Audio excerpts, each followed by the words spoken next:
Kasong inihain ng ina ni Tony at Alex Gonzaga na si Mami Pinti laban kay Christopher Min, ibinasura ng piskalya. Pati pala ang nanay ni Tony at Alex Gonzaga na si Mami Pinti ay nagdemanda ng cyber libel laban sa premyadong entertainment writer at online host na si Christopher Min. Mismong si Nanay Christy ang nag-reveal tungkol dito sa kanyang programang Christopher Minutes sa Radyo 5 at 1.ph ngayong Lunes, August 26. Alam niyo po mga kapatid, meron po akong sasabihin sa inyo na revelasyon, simulang pahayag ng radio and online host.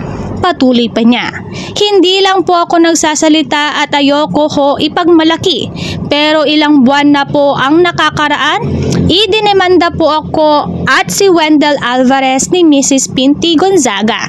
Ngunit pagbibigay update ni Nay Christy tungkol dito, ibinasura na raw ito ng Quezon City Prosecutor's Office. Nabasura po yung kaso. Hindi rin po kami nagharap sa piskalya. Hindi lang po kami maingay. Nabasura po yung kasong yun, cyber libel. Nabasura po yun sa Quezon City kaya maraming ganito na hindi na lang po kami nagsasalita. Baka sabihin, nagyayabang pa kayo. Ganito, ganyan. Hindi po. Nabasura po yun. Si Mrs. Pinti Gonzaga po ang nagdemanda sa amin ni Wendell.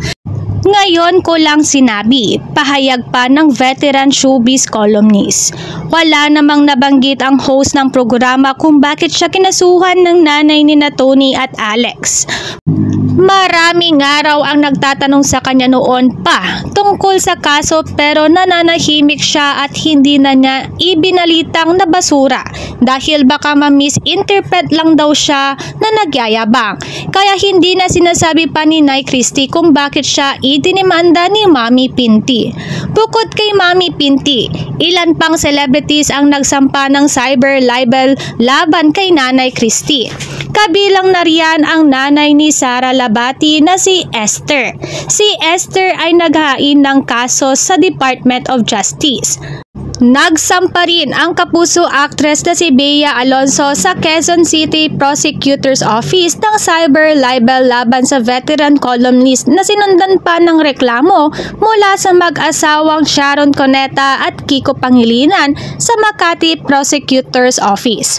Humabol pa nga ang ex-fiancé ni Bea na si Dominic Roque sa pagsasampa rin ng cyber libel sa Pasig City Prosecutor's Office.